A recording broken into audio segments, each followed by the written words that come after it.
Calaroga Shark Media. Hello and welcome to Murder Weekly. This episode is titled Murder at 30,000 Feet.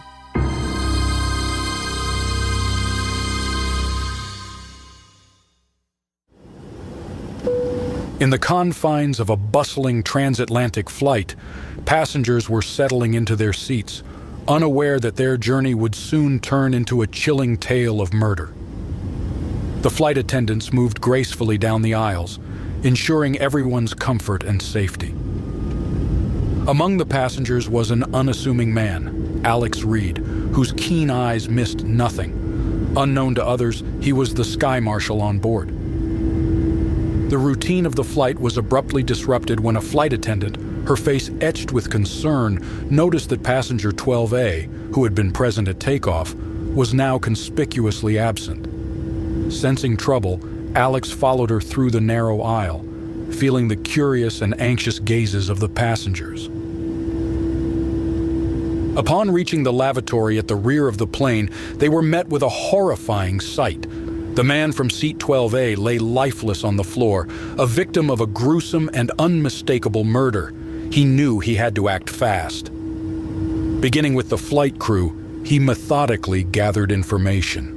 The crew were cooperative, though visibly shaken by the turn of events.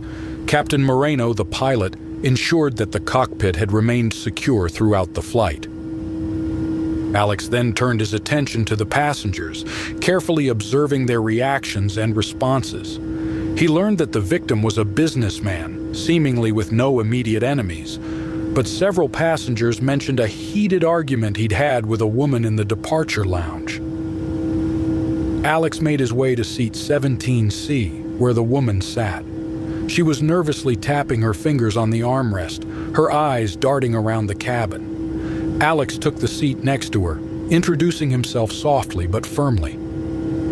"Ma'am, I'm Alex Reed, the Sky Marshal on this flight. I need to ask you a few questions about the incident that occurred today." The woman, a brunette in her mid-30s, swallowed hard, her gaze flickering to her handbag before meeting Alex's eyes. I don't know anything about what happened," she stammered, her voice barely above a whisper. Alex noted her nervous demeanor. "I understand this is difficult, but any information could be crucial.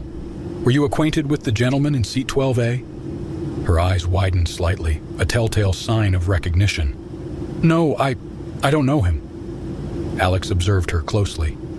"It's interesting because I've been informed that you were seen arguing with him in the departure lounge before the flight." The woman's face blanched, and her hand involuntarily moved towards her bag. That's not possible. I don't know what you're talking about." She was definitely a suspect, but the marshal wanted to explore other possibilities. As Alex delved deeper into his investigation, the cabin became a hotbed of whispered theories and speculation. He approached a middle-aged man who had identified himself as an off-duty police officer. "Officer, what's your take on this?" Alex asked, seeking a professional opinion. The officer, a sturdy man with a keen eye, glanced around before leaning in. "Feels like a professional hit to me," he murmured. "The precision, the lack of noise or commotion. It's too clean, too quiet for a random act of violence." Alex nodded thoughtfully. He then moved to a young couple who seemed eager to share their observations. The woman, clutching her partner's hand, spoke first. "We were just talking to him before takeoff," she said, her voice tinged with fear. "He mentioned something about a big deal he'd just closed. Said it wasn't all smooth sailing, though," her partner chimed in. "Yeah, he seemed pretty chuffed about it, but also worried. Mentioned something about making a few enemies along the way." Alex jotted down notes. "Did he mention names or specific details?" The couple exchanged glances. "No, just vague references, but it was clear he was nervous about something," the man replied. "Thank you both. This information could be very helpful," Alex said, offering them a reassuring smile. As he moved away, Alex pondered the new angles. A professional hit? Business enemies? The puzzle was complex, but every piece brought him closer to the truth.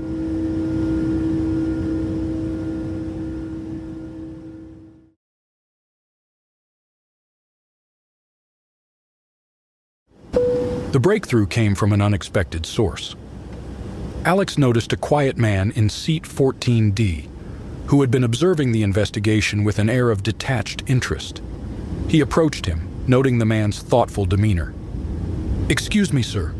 I couldn't help but notice you've been watching the investigation closely. Do you have any information that could be of help?" Alex asked. The man, who introduced himself as a writer named Michael, adjusted his glasses and nodded. "Actually, I did notice something earlier. The gentleman in 12A, he was looking at a photograph on his phone quite intently." Alex leaned in, intrigued. "Can you describe the photograph?" Michael paused, choosing his words carefully. "It was a photo of two people, the woman in seat 17C and another man. They seemed close, intimate even. The man in 12A, he kept looking at it, his expression a mix of anger and sadness." Alex's interest peaked. "Did you see the photo clearly? Can you describe the man with her?" Michael closed his eyes, recalling the image. "Yes, I got a good look.